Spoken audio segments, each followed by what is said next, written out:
Welcome to Tales to Terrify.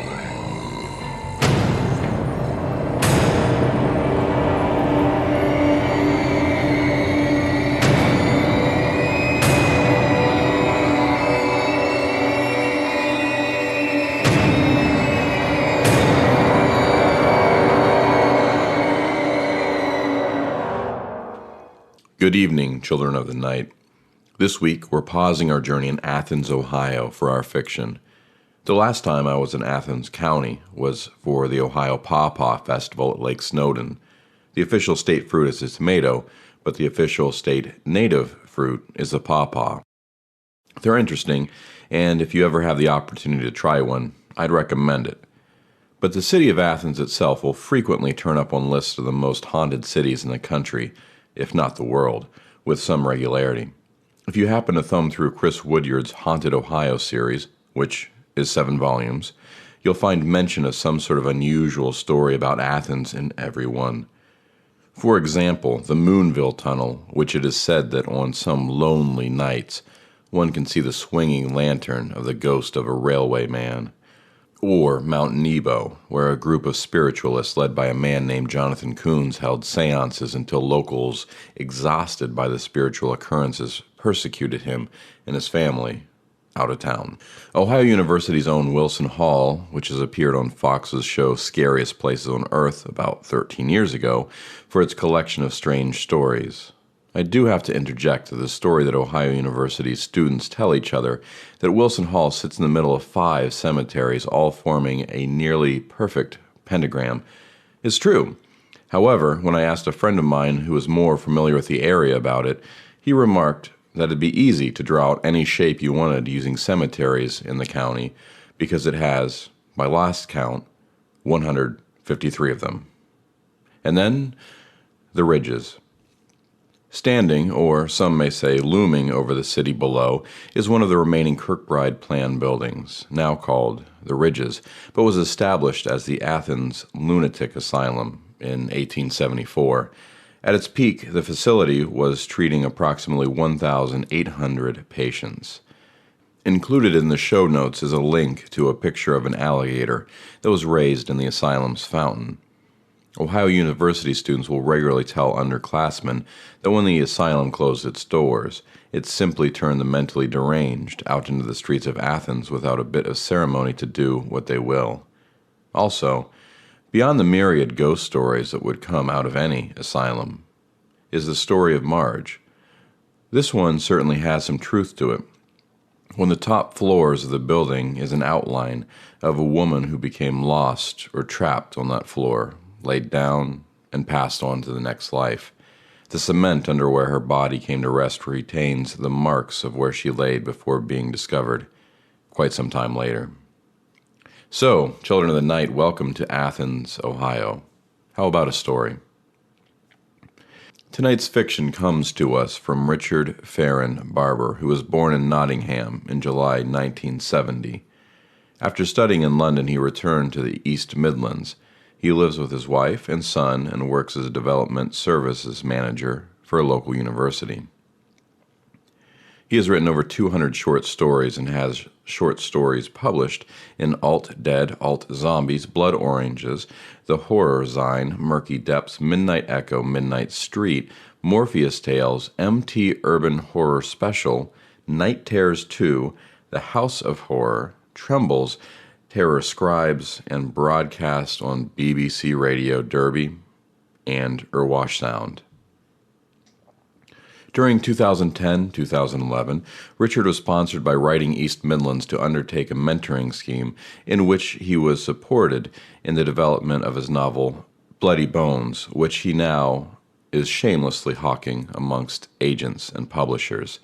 His website can be found here, www.richardfarronbarber.co.uk. Link will be in the show notes. And now, Richard Barber's Murden's Hollow. The girl screamed even before she stepped into the pond. Her high Keenan flapped across the valley.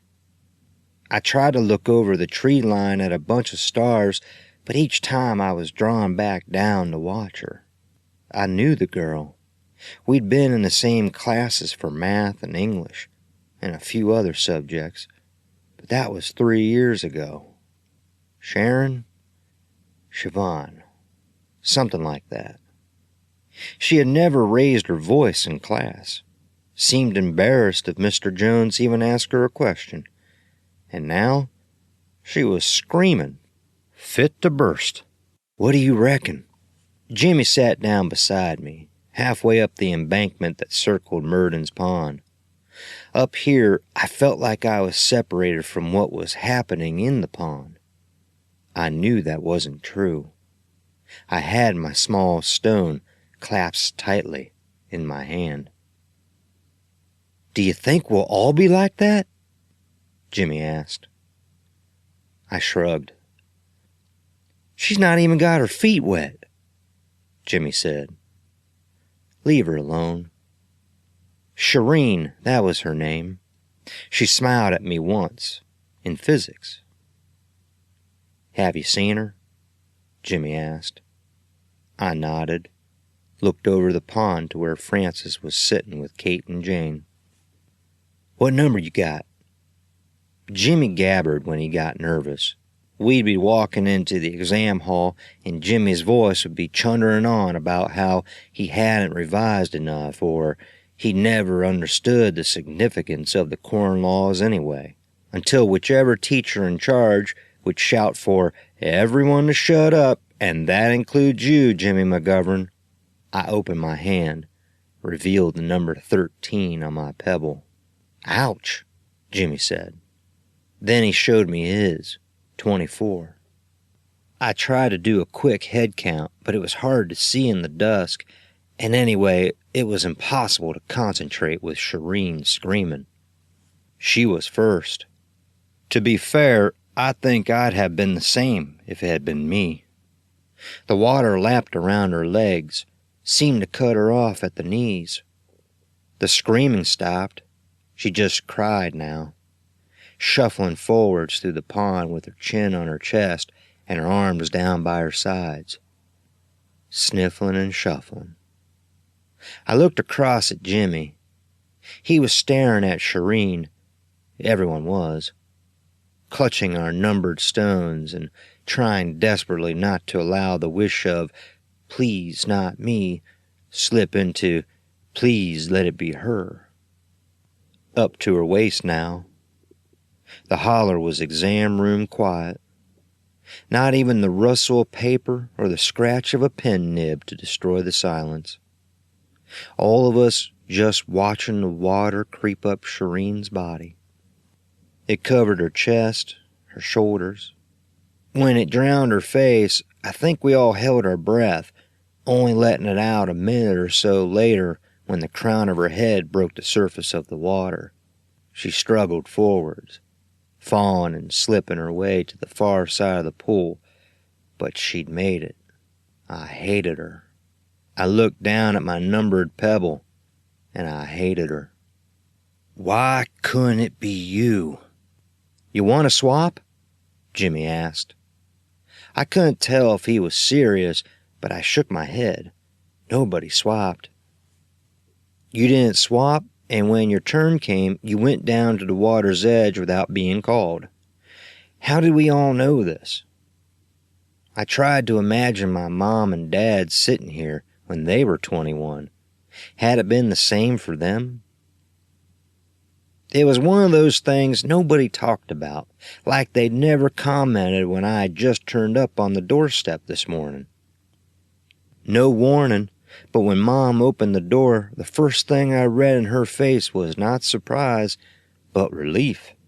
And Dad, too, standing just behind her, as if they had been worried I might not come back. Next up was Janie Price. She stood on the edge of the pond, quiet and dignified, everything Shireen hadn't been. No way I'd forget Janie Price. I'd had the biggest crush on her for maybe 6 months, and when she started going out with Mark, I thought my heart was gonna break. Young love, huh? All that moping around and my world has come to an end stuff. And then you fast forward a couple of years and realize you're still alive. The sky hasn't fallen in, and you haven't even thought about the one true love of your life for the best part of 3 years. Still, seeing her standing there on the edge of the pond, I felt a flicker of emotion. Lust? It was too brief to identify, and tonight it was not a good idea to trust emotions. They had a way of getting confused. Janie Price stepped into the pond. She walked slowly but steadily, the liquid swallowing up her body until there was just her head left, and then even that was gone. For a moment, we all stared at the calm surface of the water, wishing we weren't wishing. It seemed an age before the water broke, and Janie started to make her way out the other side.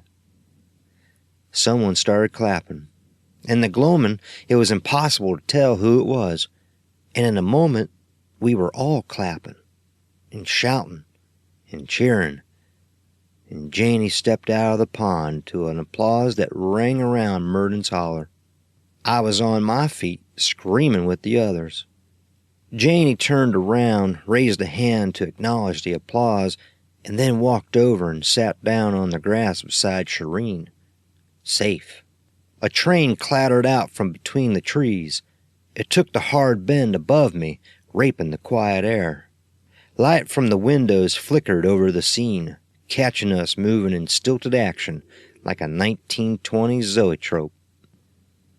Stanley froze on the edge of the water, waiting for some sign, but when none came, he started into the pond anyway.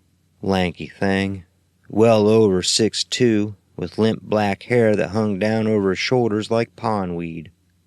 I'd heard he'd gone off to Cambridge to study nuclear physics or ancient Greek or something like that. Someone else told me he was expected to be a senator before he was 25, president in waiting, that sort of thing. I remembered Stanley having to do swimming lessons in faded blue Y-fronts because he'd forgotten to bring his trunks. "Everyone's here then?" Jimmy asked. I shook my head. There was a shape hidden amongst the trees. It was almost impossible to see in the gloom, but when the train had come around the bend and spilled down that light, I had noticed her. I don't think Harry made it. Jimmy looked around him, taking a quick audit of all the faces. I'd already checked, and anyway, I recognized the figure sitting off by herself. Harry's mom was a common sight around town, collecting for PETA or the WWF or whatever good cause she could find to rattle a tin for outside of Woolworth's. "Bastard," Jimmy said. "She's over there," I said, without pointing because Harry's mom didn't need me to draw attention to her. "You couldn't do it, could you?" Jimmy said. "I mean, not to your own ma." And I was thinking about the relief I'd seen on the faces of my own parents when I'd turned up on their doorstep. "You wouldn't, would you?" Jimmy asked, and I realized he was expecting an answer. He towered over me, still standing halfway up the embankment and staring across at Harry's mom.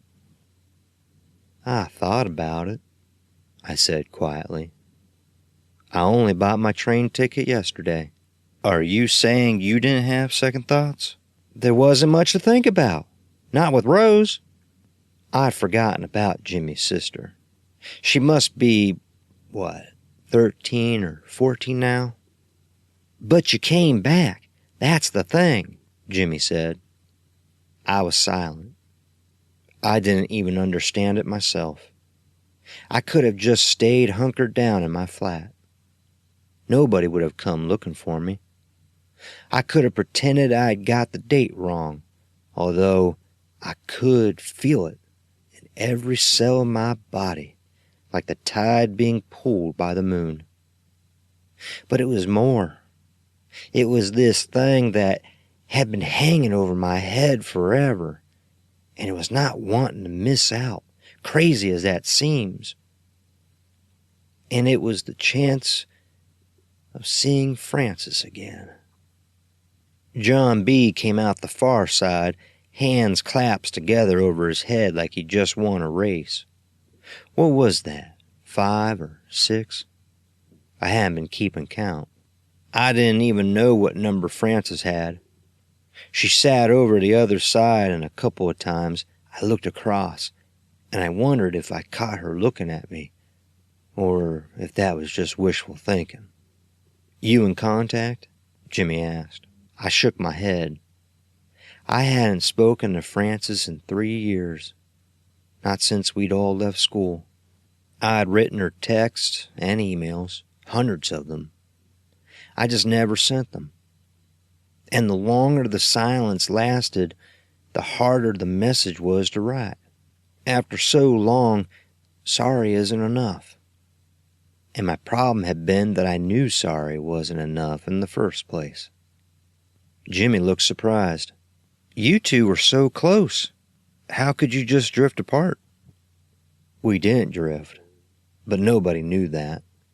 Not even Jimmy, who knew everything about me when I was 18 years old. Knew me better than my mom and dad. Knew when I'd had my first drink, my first drag on a cigarette.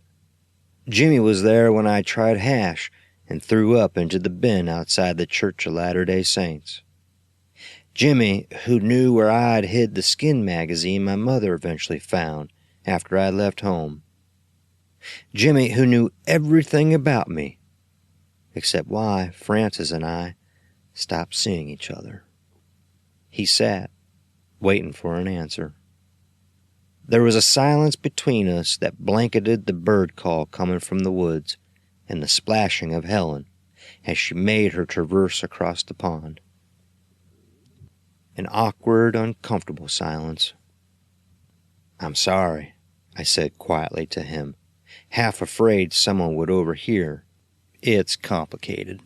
He nodded but said nothing. I stood up. Jimmy looked up. "You okay?" "Course I'm not," I snapped back at him. "I'm going for a walk." "Don't go far," he said. "You won't want to miss your turn." I smiled. "God forbid." And Jimmy smiled back. Not forgotten, but forgiven. It didn't make things right between us, but it made it a little better. Like sticking a plaster over a cut that would one day heal to leave a scar. I did one circuit of the holler, like a spaceship trying to escape its orbit. Helen's palm slapped against the surface of the water, but she was on her way out now. Hair hung over her face. Water ran down her clothes. I stared at her. Was she any different? I couldn't tell. I passed Frances, the closest I'd been to her since she'd walked away from me in 2006. Her eyes switched from Helen to me, and then very deliberately back to Helen again. And that said it all, really. I sat back down beside Jimmy and waited. I was almost relieved when my turn came up. I dropped my pebble onto the pile at the edge of the water, heard the gently click-clack as it landed upon the others. I looked around the holler. Everyone was watching me now. I wanted to shout something clever and witty, but my mind wouldn't work. Unless you become a rock star, there aren't many moments like this in your life. When you're born, when you get married, when you die, when you're the center of attention. I took a baby step forwards, the toes of my shoe dipping into the pond. Took a second step. On the third, I felt the chill of the water press against my ankles. I wasn't sure what to expect. Some huge watery hand to come out and grabbed me by the ankles. I now understood exactly why Shireen was screaming when she'd step into the pond, and I realized that after her, all the rest of us simply bit down on that same terror.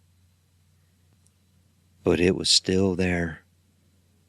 There was something in the water with me. I moved deeper into the pond, and the cold water reached up to my knees. It was pressing against me, at once pushing and pulling, making it hard to move forwards and impossible to escape. Jimmy was up on the embankment, watching. For a bright moment, I hated him. Hated him, his safety, and the number 24 pebble he'd kept tightly clasped within his fist. Hated them all. Shireen, Helen, Stanley, and Francis. Even Francis. Another step, and the water was almost up to my waist. Colder than I'd realized. My toes stubbed against something on the floor of the pond. A rock?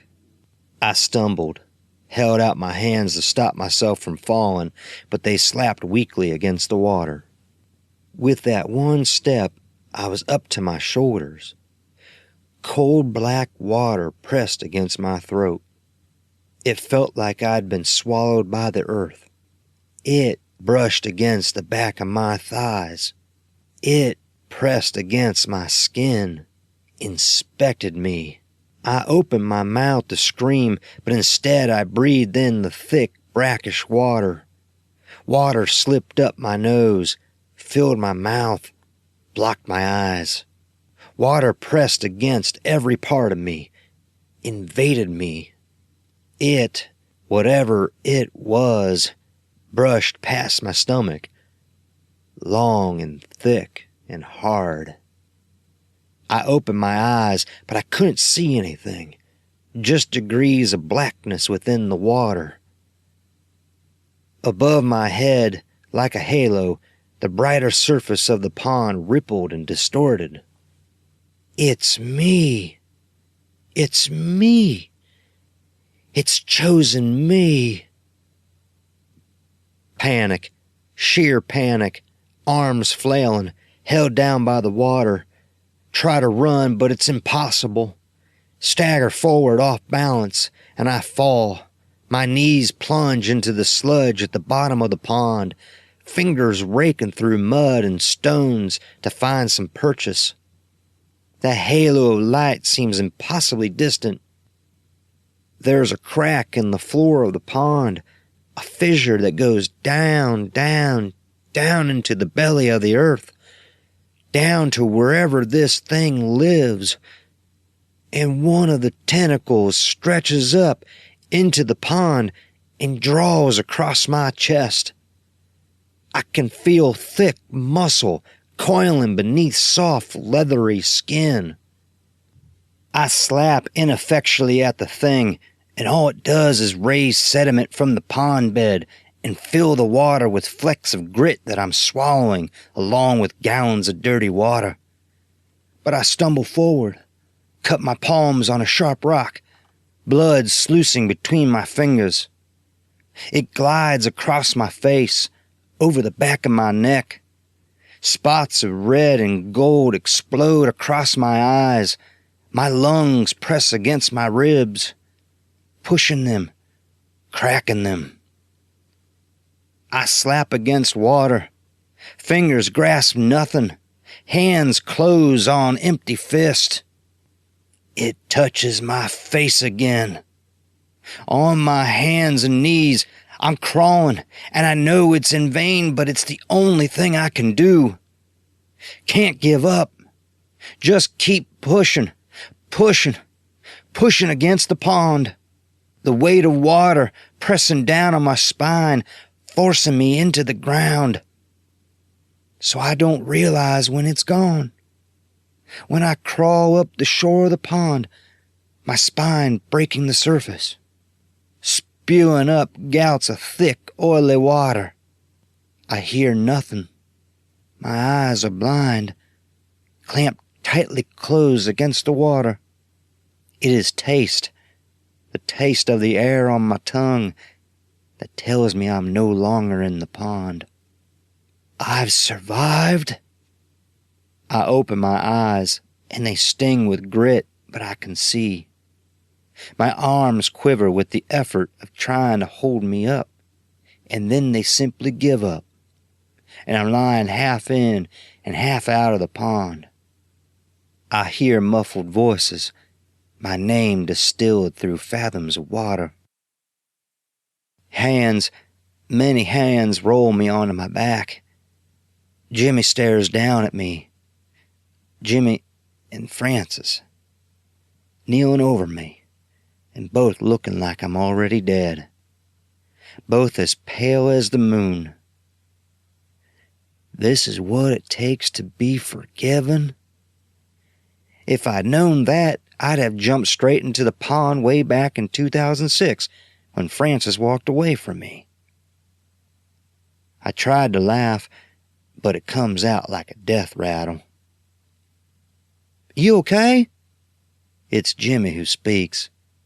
Francis asks with her eyes, just like she always did.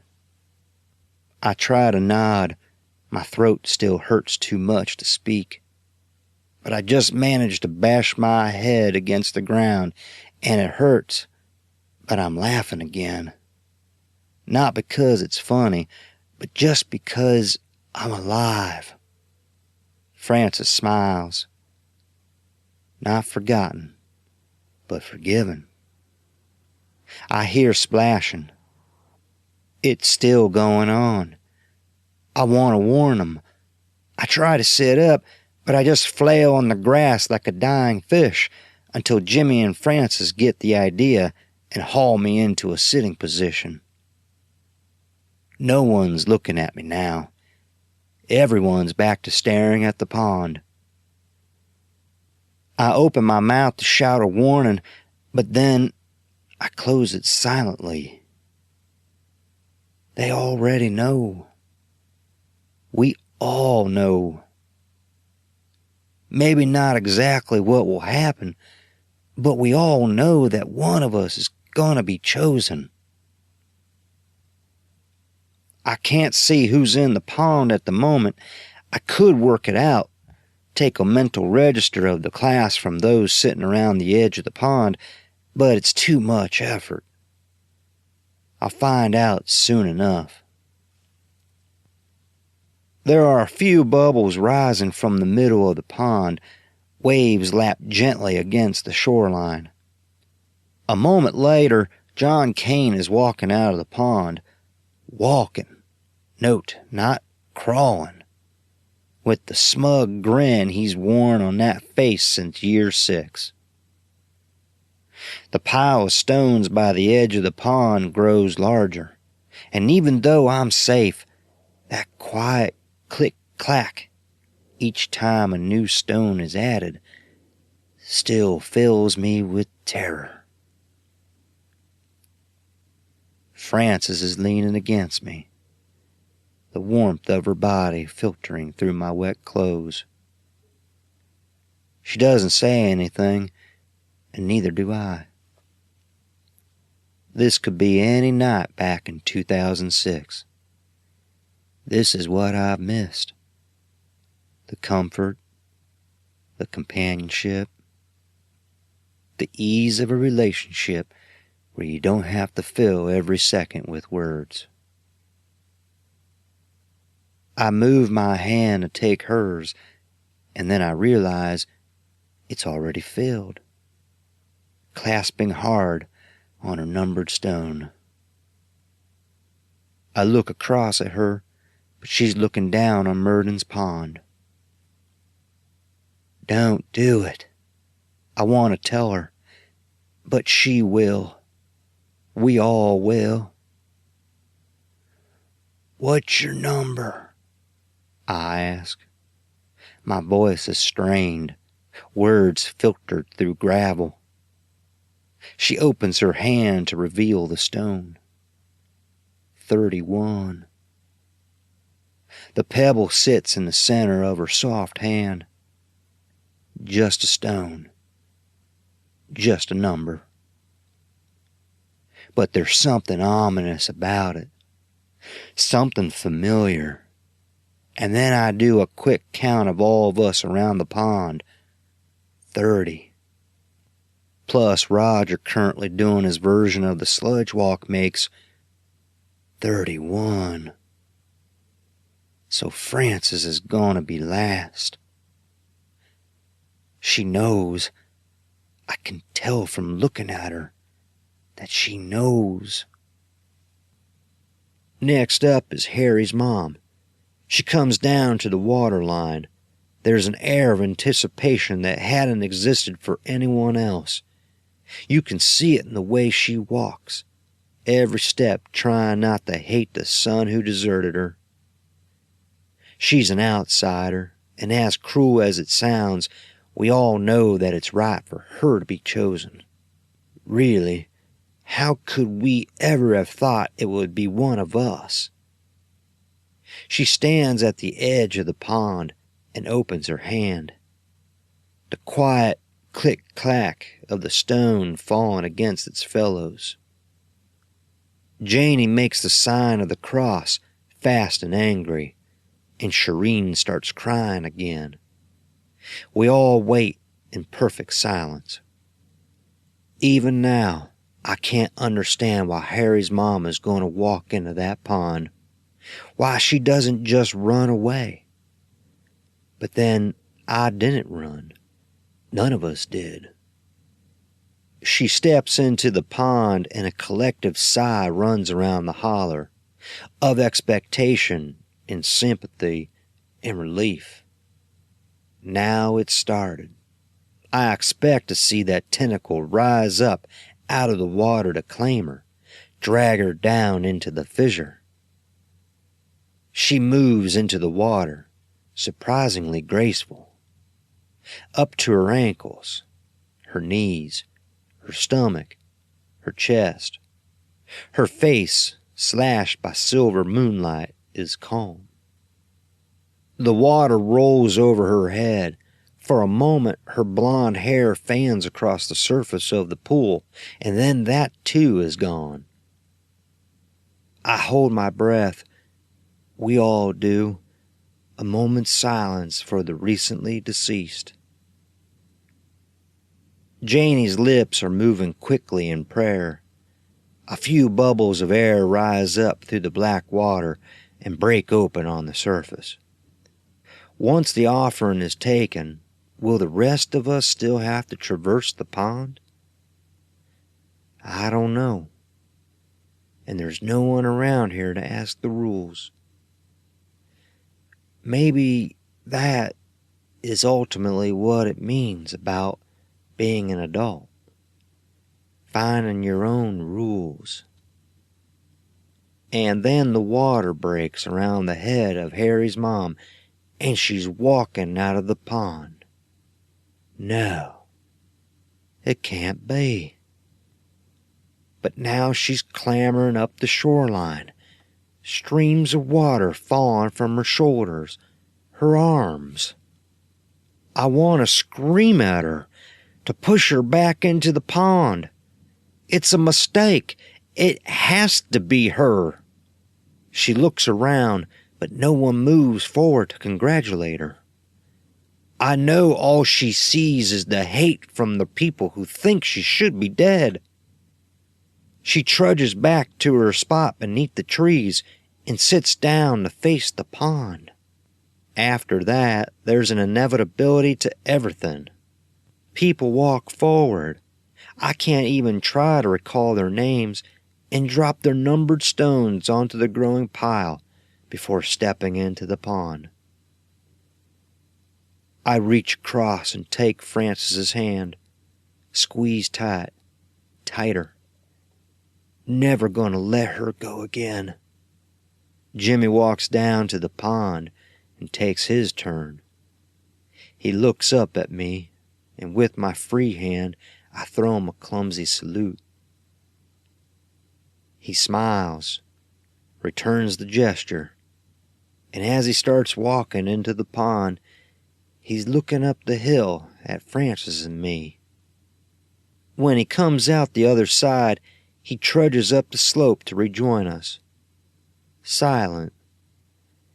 There are no celebrations now. Francis's hand grows colder, as if she's already dead. I move closer to her, wrap my arm around her shoulder. "It's gonna be okay," I whisper to her as I try to warm her. She clings tightly to her numbered stone. 28 is Jacob, a fat kid when we left school, but he's been working out.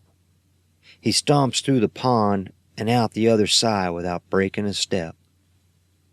29 is Hazel. Maybe it's just a silver moonlight, or maybe she can feel me wishing for it to be her. My thought pouring down on her like poison. She walks through the pond, doesn't look back at us. 30 is Mark. Wide shoulders, thick neck. His golden hair cut back to a fuzz since he signed up. He slams through the pond like this is just some obstacle on his army assault course. I want to go down there and hold him under the water until he's taken. But Francis is clinging to me too tightly. Fingernails cutting into the back of my hands. When Mark climbs out of the pool, Francis begins to rise up. "No!" I grab hold of her arm, pulling her down beside me. Gently, she pulls free of my grip. "You can't," I tell her, but she's already walking down the hill, and Jimmy is standing beside me, a restraining hand lightly on my arm. "Let her go." She stops at the edge of the pond. The click-clack of her numbered stone falling onto the cairn sounds too loud, amplified by the bowl of the holler. Frances looks up at me, only for a moment, and then she's looking down into the blackest, darkest part of the pond. Everyone moves a little closer. Even without counting, it's impossible not to believe that Francis is the last. Neil and Jimmy and John B., Hazel and Joanne and Helen. Everyone waiting for it to happen as Francis steps to the edge of the pond, the water lapping obscenely at the front of her shoe. Her blue patterned dress clings to the outline of her body as it becomes wet, as gradually she sinks further and further into the water. We move closer, slipping down the hillside to the shoreline, closing in a wide circle, becoming tighter and tighter until we are almost touching shoulders, and in the center of this, Frances, the water already covering her chin and creeping up her cheeks. Frances. Panic flashes through her eyes, the only way she can still communicate. Black water covers her face and runs through her hair. I see her for a moment longer, and then the water swarms above her head, and she is lost to me. Lost. And before I know myself, I'm running forwards, focused on the spot where Frances disappeared. Water splashing around me because I'm running deeper and deeper into the pond. I can hear people screaming at me, but those voices are so easy to ignore because they belong in another world. In this world, there is just me and Frances and the gap between us. I hold out my hands, clutching chunks of water in my fists. I'm screaming, and I can taste the thick water slip down my throat like crude oil, deeper and deeper into the pond. I take a deep breath, force my head under the surface, open my eyes, but all I can see is the darkness. Black, blacker, blackest. No shapes, No light. Strands of pondweed wrap around my fingers. Where is Francis? My feet trip over a submerged landscape of broken bricks and rocks in a fissure that goes down, down, down. I stumble to my knees, slamming into the bed of the pond, and release a huge plume of grit and dirt that rises around me and envelops me like a specter.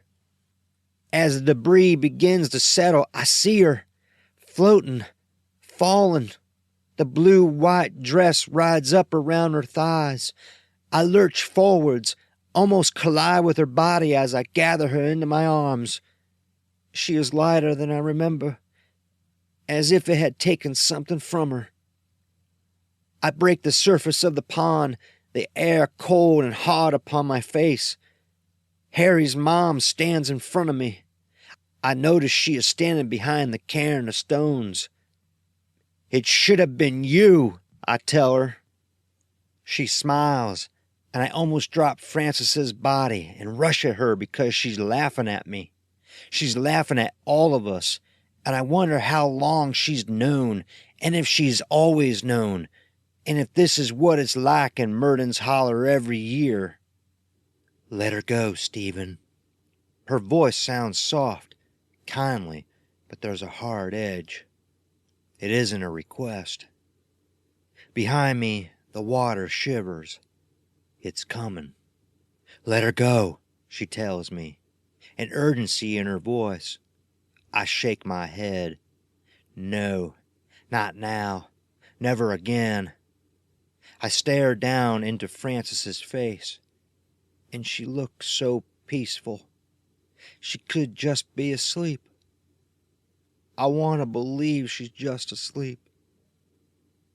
No, I tell her. I feel like I could hold on to Frances forever. Jimmy is standing behind Harry's mom.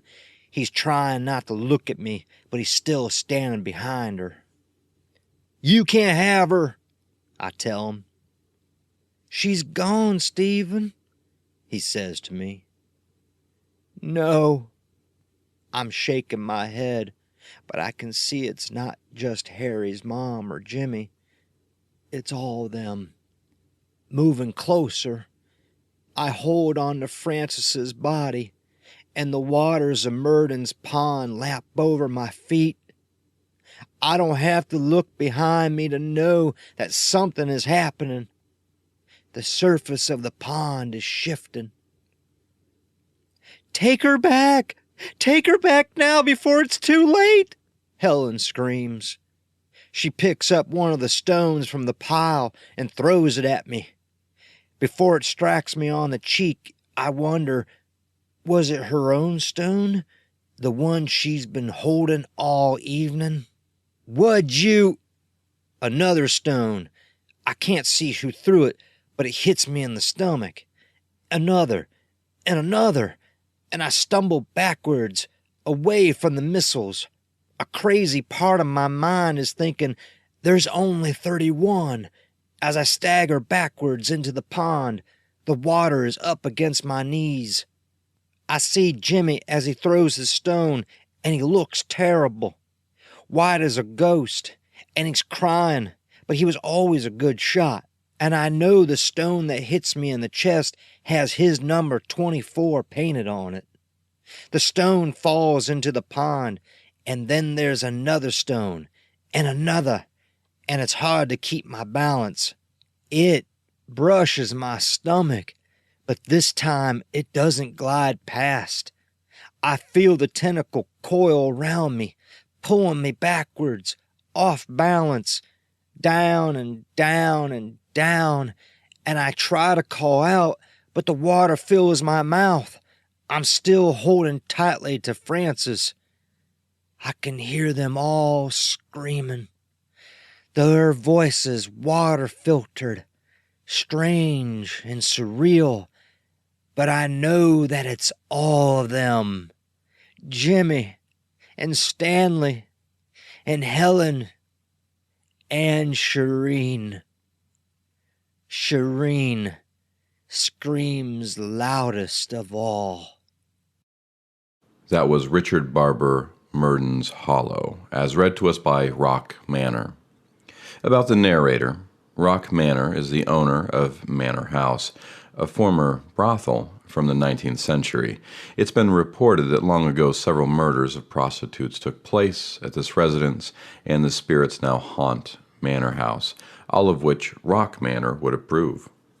Some even claim Rock Manor is a phantom of some sort himself, never aging over the course of multiple decades. One fact is for certain, he is a procurer of the macabre in various forms: film, television, books, comics, and oddities. He has a collection of toys he likes to share with others, and he often invites his guests to stay the night, if they dare. The website will be www.youtube.com/rockmanorhouse.